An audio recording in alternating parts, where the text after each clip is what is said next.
Assalamualaikum warahmatullahi wabarakatuh.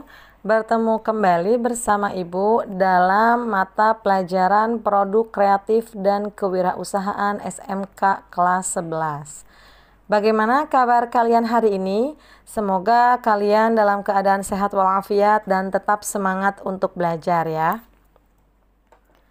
Pada kesempatan kali ini, Ibu akan menyampaikan materi bab 4 tentang rancangan prototipe dan pembuatan kemasan produk kreatif. Di sini ada peta konsep. Yang pertama, desain dan kemasan.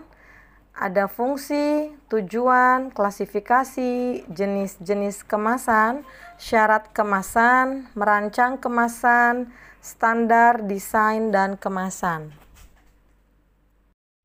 Di sub yang pertama yaitu tentang pengertian desain produk. Desain produk adalah sebagai alat manajemen untuk menerjemahkan hasil kegiatan penelitian dan pengembangan yang dilakukan sebelum menjadi rancangan yang nyata yang akan diproduksi dan dijual dengan menghasilkan laba. Bagian-bagian desain produk itu terbagi menjadi dua. Yang pertama, mendesain produk yang benar-benar baru, yaitu membuat rancangan dan sketsa baru yang belum pernah ada pada desain sebelumnya. Yang kedua, mendesain atau memodifikasi produk yang sudah ada atau melakukan pengembangan terhadap desain produk yang sudah ada.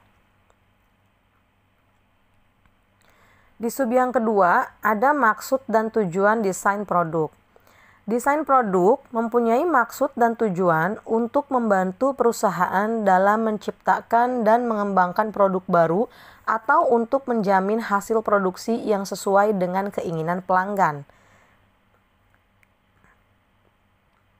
Manfaat desain produk yang pertama, menghindari kegagalan-kegagalan yang mungkin terjadi dalam pembuatan suatu produk.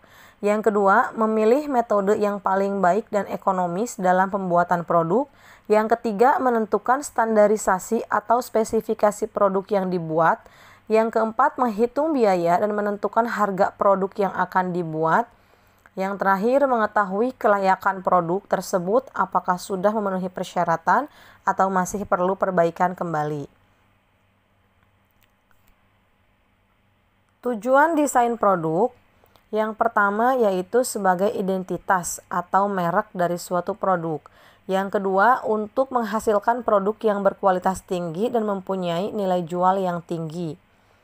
Yang ketiga, untuk menghasilkan produk yang tren pada masanya. Yang terakhir, untuk membuat produk dengan biaya seminimal mungkin dalam penggunaan bahan baku dan biaya-biaya dengan tanpa mengurangi nilai jual produk tersebut. Sub yang ketiga yaitu fungsi desain produk. Fungsi desain produk yang pertama sebagai identitas dari produk itu sendiri. Yang kedua sebagai pelindung produk. Dan yang ketiga sebagai penambah nilai jual produk. Sub yang berikutnya yang D yaitu tentang kemasan produk. Kemasan merupakan desain kreatif yang mengaitkan bentuk, struktur, material, warna, citra, tipografi, dan elemen-elemen desain dengan informasi produk agar produk dapat dipasarkan. Kemasan ini digunakan untuk membungkus, melindungi, mengirim, mengeluarkan, menyimpan, mengidentifikasi, dan membedakan sebuah produk di pasar. Kemasan yang dirancang dengan baik dapat membangun ekuitas merek dan mendorong penjualan. Produsen berusaha memberikan kesan yang baik pada kemasan produknya dan menciptakan model kemasan baru yang berbeda dengan produsen lain yang memproduksi produk-produk sejenis dalam pasar yang sama.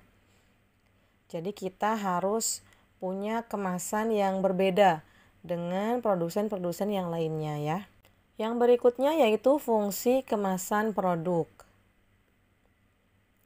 Nah, perusahaan ini sangat memperhatikan pembungkus suatu barang. Kenapa? Sebab mereka menganggap bahwa fungsi kemasan tidak hanya sebagai pembungkus, tetapi jauh lebih luas daripada itu. Nah, Shimamura ini mengemukakan pengemasan mempunyai dua fungsi. Yang pertama, fungsi protektif. Artinya, kemasan ini berguna untuk memproteksi suatu produk, perbedaan iklim, prasarana transportasi, dan saluran distribusi yang semuanya berimbas pada pengemasan. Fungsi yang kedua sebagai fungsi promosional. Pada kemasan yang umumnya dibatasi pada perlindungan produk, namun kemasan juga digunakan sebagai sarana promosi. Selain sebagai media pemasaran, kemasan juga mempunyai beberapa fungsi lain. Yang pertama, sebagai pelindung produk untuk mengurangi terjadinya kehancuran, busuk, ataupun kehilangan melalui pencurian atau kesalahan penempatan. Yang kedua, untuk memperkuat citra produk. Kemasan ini memberikan cara yang menarik untuk menarik perhatian kepada sebuah produk. Yang ketiga, kombinasi dari keduanya, yaitu marketing dan logistik, di mana kemasan menjual produk dengan menarik perhatian dan mengkomunikasikannya. Sub yang F, yang keenam, yaitu tujuan kemasan produk. Menurut Low dan Kimber, tujuan dari kemasan dan pelabelan kemasan itu ada 7. Yang pertama, kita bahas satu-satu, yaitu ada physical production. Maksudnya adalah melindungi objek dari suhu, getaran, guncangan, tekanan, ataupun sebagainya. Yang kedua, barrier protection, yaitu melindungi dari hambatan oksigen, uap air, debu, dan sebagainya. Yang ketiga, containment or agglomeration. Benda-benda kecil ini biasanya dikelompokkan bersama dalam satu paket untuk efisiensi transportasi dan penanganan. Yang keempat, information transmission, informasi tentang cara menggunakan transportasi, daur ulang, atau membuang paket produk yang sering terdapat pada kemasan atau label. Yang kelima, reducing theft, kemasan yang tidak dapat ditutup kembali atau akan rusak secara fisik. Itu menunjukkan tanda-tanda pembukaan. Ini sangat membantu dalam pencegahan pencurian. Paket juga termasuk memberikan kesempatan sebagai perangkat anti pencurian. Yang keenam, convenience, fitur yang menambah kenyamanan dalam distribusi, penanganan, penjualan, tampilan, pembukaan, kembali penutup, penggunaan, dan digunakan kembali. Dan yang terakhir yaitu marketing. Kemasan dan label dapat digunakan oleh pemasar untuk mendorong calon pembeli untuk membeli suatu produk. Cukup sekian materi yang bisa Ibu sampaikan pada kesempatan kali ini. Semoga bisa bermanfaat. Jangan lupa di like videonya dan subscribe channel YouTube-nya, dan boleh juga di-share ke teman-temannya di sekolah lain yang mendapatkan materi yang sama.